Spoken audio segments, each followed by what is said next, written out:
Hello friends, welcome to our channel. Chapter चल रहा था हमारा रियल नंबर और आज हम पढ़ेंगे Euclid's division lemma. Euclid's division lemma क्या होती है? Dividend equal divisor into quotient plus reminder.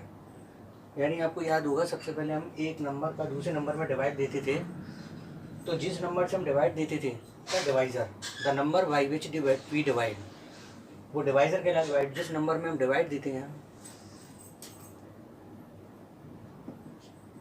And the number in which we divide, और जिस नंबर में हम डिवाइड देते हैं वो डिविडेंड कहलाता है। और जो यहाँ पर आंसर आता था वो कोशिएंट कहलाता है, और यहाँ पर जो लास्ट में बचता है वो रिमाइंडर होता है।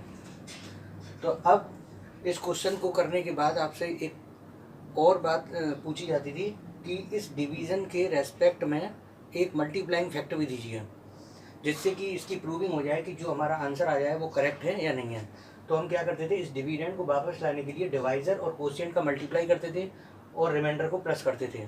तो हमारा स्टेटमेंट बनता था dividend equal divisor into quotient plus remainder. अब इसी को आज हम यूक्लिड्स डिवीजन लेमा के रूप में पढ़ रहे हैं। तो हमारा जो डिविडेंड है वो ए हो गया, डिवाइजर बी होता है हमारा, और कोशिएंट क्यू होता है, और remainder R. A equal B Q plus R, ये हमारे यूक्लिड्स डिवीजन लेमा है। अब आपसे पूछा जाए कि लेमा क्या होती है, आप कैसे डिफाइन करेंगे? Lemma is a already proved statement which is used to prove another statement. यानी कि एक ऐसा ऑलरेडी प्रूव्ड स्टेटमेंट है जो कि किसी दूसरे स्टेटमेंट को प्रूव करने के लिए इसका यूज होता है। ये लेमा की डिफाइन होगी। अब इसमें एक कंडीशन और साथ में चलती है ये लेमा लिखने के बाद, कि remainder should be greater than और इक्वल टू जीरो। मतलब हमारा रिमाइंडर जीरो के इक्वल भी हो सकता है। मोस्टली रिमाइंडर जीरो ही आता है जब कम्प्लीटली डिवाइड हो जाता है, लेकिन कभी कभी वो जीरो से ग्रेटर भी हो सकता है, जैसे 1 2 3 इस तरह से। लेकिन वो डिवाइजर से हमेशा स्मॉलर ही होगा। इधर हमने इस साइन, इन इक्वेशन के साइन को इधर क्लोज कर रखा है, इधर ओपन कर रखा है, तो इसका मतलब है कि रिमाइंडर डिवाइजर से स्मॉलर है। तो ये कंडीशन साथ में चलती है, क्योंकि रिमाइंडर डिवाइजर से स्मॉलर ही होना चाहिए, तभी वो रिमाइंडर कहा जा सकता है। ये लेमा हो गई। तो इसका यूज होता है HCF फाइंड करने के लिए।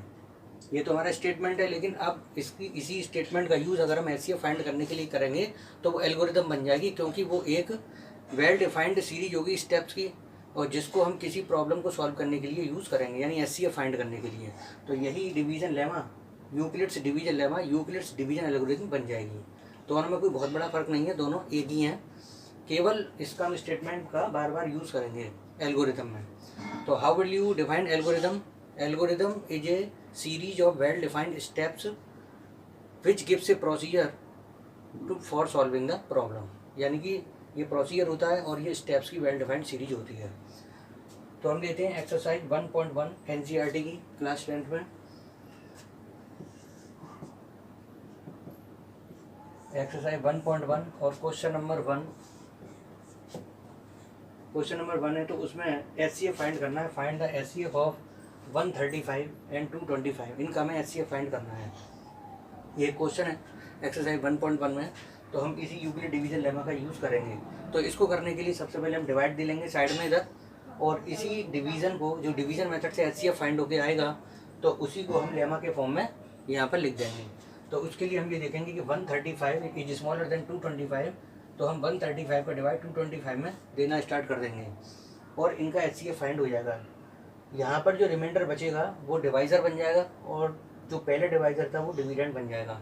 और ये प्रोसीजर बार बार चलता रहेगा और तब तक चलेगा जब तक कि यहाँ पर जीरो ना आ जाए। और यहाँ पर जिस नंबर से लास्ट में जाता है वही हमारा HCF होता है।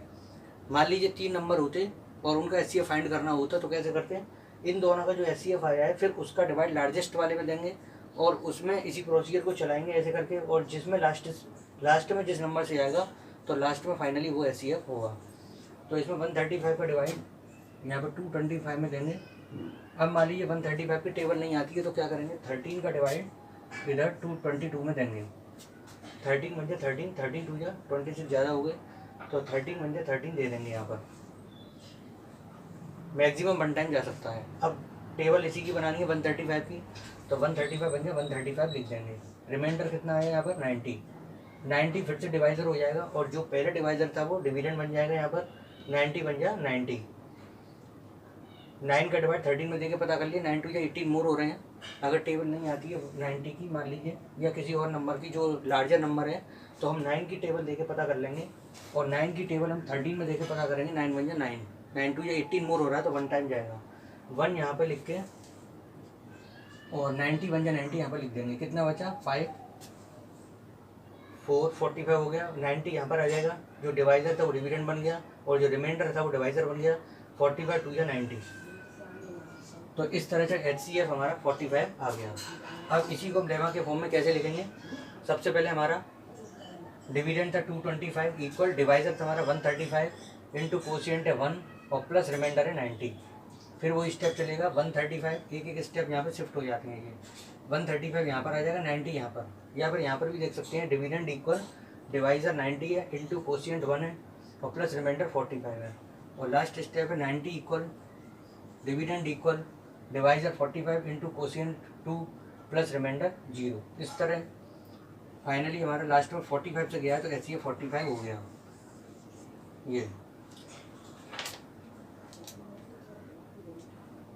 इसी में एक और क्वेश्चन आता है 867 और 255 का।